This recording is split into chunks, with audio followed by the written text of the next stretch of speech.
Rich was an outstanding special teams player despite not scoring a touchdown. Covered kicks extremely well also, seemingly made every tackle. But keep this in mind, Rich caught 2 touchdown passes for the Saints in 1978. So this tandem of father and son became the first father and son tandem to score touchdowns in New Orleans Saints history. Ken Trahan, sportsNOLAtv. The Saints, a winner over the despised Atlanta Falcons. Thursday night football, it goes to the Saints 31-21. Start with the first line, and you can stop right there.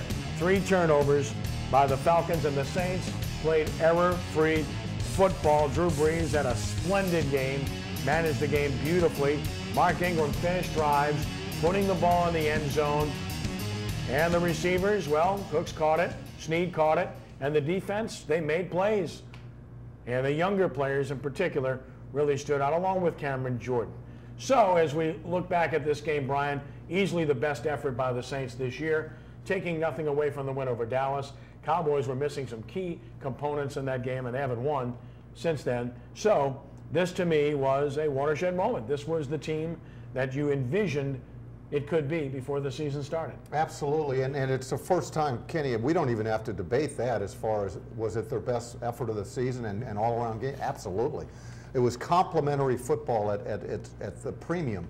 You know, the defense played well, but when you saw that they weren't going to put any really heavy pass rush on Drew Brees, I thought, well, this plays right into the Saints' hands. I don't think you even, and they didn't run the ball real effectively.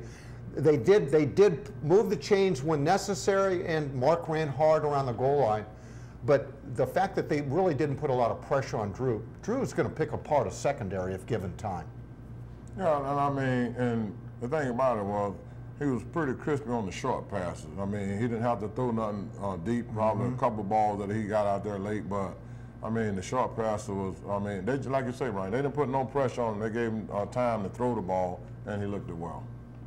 Well, I don't think there's any doubt that they did everything pretty well. They ran it effectively enough, if not well, threw the ball extremely well. And I thought that, as I mentioned previously, their defense was very active, made plays. Up front, Cameron Jordan was really good. Haoli Kikaha was really good in this game. And then Delvin Breaux in the deep. What a job he did on Julio Jones. When he had Jones, only 2 passes were caught against him. Delvin Breaux getting it done, quite a player. And when you look at Delvin Breaux, Brian, you have to be very impressed with what you've seen so far this season. Look at the numbers on him. Completion percentage allowed, 3rd. Yards per coverage snap, 6th. Passes defended, 2nd. And coverage rating, 5th. That's pretty special. That's courtesy of Pro Football Focus. And those are special numbers for a special young man. You know, Kenny, when you think about how far this young man has come in a very short period of time, he's really become their #1 cover corner while Keenan Lewis, you know, recovers from that hip injury and gets more snaps, gets more acclimated to becoming in football shape. But, you know, what a compliment to say, Delvin, you take Julio Jones and you're on him all, you know, for at least many of the individual routes. When they were in zone coverage, of course, it was a group effort, but they put him on him a lot, and he did a really good job. He got 5 catches, 93 yards, I believe, but they weren't impactful yards, Ricky. Yeah, and I tell you what, just looking at him, man, just looking at the scar on his neck and just see where he done came from. I mean, this guy done, you know, kind of like a Michael Lewis story. The guy just done came up from nowhere, and all of a sudden now he's in the NFL and he's playing great football.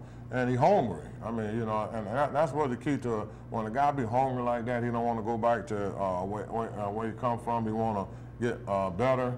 You can see that he's playing great football right now.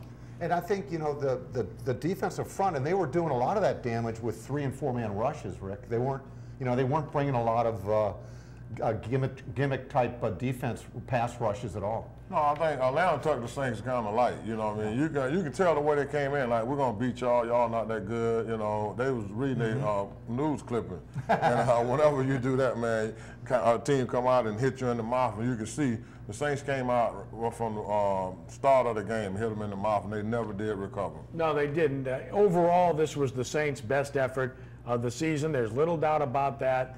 And it was pretty evident when you look at the numbers from this game as to how good the Saints were. Finally, what you saw was what we thought we'd see. when the season started. 31 points scored, should have been more, by the way. More on that in a moment. 32 rushing attempts. You try to achieve balance. 3 takeaways, 5 sacks. Huge for a team that allegedly cannot rush the passer and could not previously. And of course, only 3 penalties, because that's been another major problem for the Saints this year. And when you look at the penalties, Brian, in particular, the defensive penalties, you didn't have any defensive holding penalties, and you didn't have any pass interference penalties. And that is a real exception based upon what we had seen prior to this game. Really, you look at Browner and Bro, those were the 2 most guilty of interference penalties or some kind of physical penalty in the back end of the secondary. And that shows that Bro is learning and getting acclimated to this game, because he's up against one of the premier receivers in this league, and he played really well. Yeah, and another thing too, they didn't take Browner as much as I thought they were going to do, so that kind of helped us out a lot too. I think when watching the Falcons, Julio Jones is one of the top 3 receivers in the NFL now, but Roddy White's star is faded. He's not the same guy. So they don't have that threat. They don't have the big tight end threat that they've had in years past. Freeman's a dynamite running back. I mean, they've got a guy that can make plays. Ricky, he's electric. So they've got some weapons on offense, but I think you can defend them. Well, I'll tell you what I seen in the ball game, Ken, was a quarterback. He disappointed me. Their quarterback, he had happy feet. He was scared. And you could see the whole ball game that he was afraid. After he got hit a couple of times, he wasn't the same. And that's what I thought about him. You know, going into the ball game, showing the same thing he shown last year, that he's not comfortable when he get hit, and you can see that in the ball game. He was happy feet. You can see that a lot. And look, I'm not going to take anything away from the Saints' effort, because it was an excellent football game. But you can't, if you're the 5-0 team that this Atlanta portrayed itself as, you can't make those kind of mistakes inside the red zone like they did, and that played right into the Saints' hands. It could have been a totally different game if they take advantage and at least put points on the board, but they didn't, and credit the Saints. While Drew Brees was outstanding for the Saints offensively, the star of the game, without a doubt, was Benjamin Watson. When you look at the performance he turned in, he just ran free, made play after play. Would have been even more. Drew Brees missed him on one deep down the field in the middle in the second quarter. Maybe the only bad throw he made the whole game. But Watson, Ricky, he's like vintage wine. He just got better, and this is a guy that can certainly help offset the loss of Jimmy Graham. He certainly did in this game. Well, you've been waiting on that. You know what I mean? You know, what Graham have shown us the last 3 years, how you know, great a pass catcher he been. You know, you've been waiting on that. I mean, they traded him, so evidently you have some confidence in the guys behind him. So it showed this week that, you know, what we got behind him. So what they guess you got to do now is keep that every week, not just a 1 week thing. They got to focus on him. And then I like the young receivers. I mean, I really like the way the young receivers fight and the hold on and the play. So, I mean, you know, they wasn't drafted high, but you can see that these guys fighting the young receivers, so that makes a big difference. Willie Snead obviously has played well for this team. Brandon Cooks has a good future. They need someone else to step up at that wide receiver spot. The downside of this game had to be the kicking game, and to that end, it looks like the Saints are trying to address it yet again. Various reports, started by Jason Lockenfora, that the Saints have released Zach Hocker, and they're bringing in Kai Forbath. Who's Kai Forbath? Well, he was in for a tryout 2 weeks ago. He was in Washington, was replaced by Hopkins, who the Saints released for Hocker, and now Forbath is in New Orleans replacing Hocker. You got that equation? It's kind of interesting the way this works, and I don't know, Brian, it's easy to say now as a second guess they kept the wrong guy. They probably did. It was a tough call, but here they are again, back in the marketplace, and it looks like bringing in a new kicker. Yeah, you hate to see this kind of revolving door at that position, because it's so critical.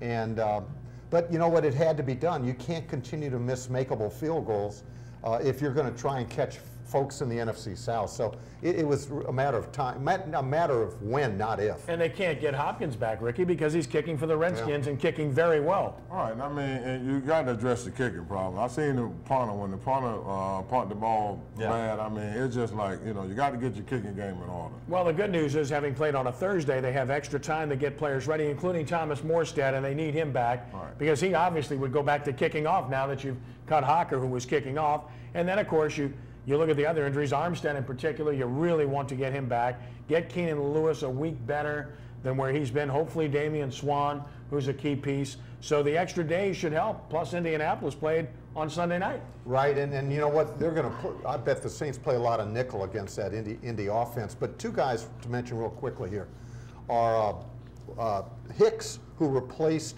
Pete at left tackle. For a guy that had just been with the club for a week or 10 days or something, he did a commendable job. And then Donnell Ellerby, we've been kind of knocking him around a little bit. Had an outstanding game, outstanding. He was extremely active, not so much in the passing game, but really good against the run. And it is our pleasure to let you know that we're brought to you today by Premier Honda, one of the great dealerships in the Premier family. They're more than your typical car dealership at Premier Honda. They believe in teamwork, integrity, and delivering impeccable quality to create the best experience in purchasing a car. No other dealership offers home delivery and a lifetime warranty. Premier Honda New Orleans, 11801 East Interstate 10 in New Orleans East. Visit PremierHonda.com and have your test drive delivered to you. Either way, you will be treated like a family. We'll take a trip around the NFL when we return in just a moment on Sports NOLA TV.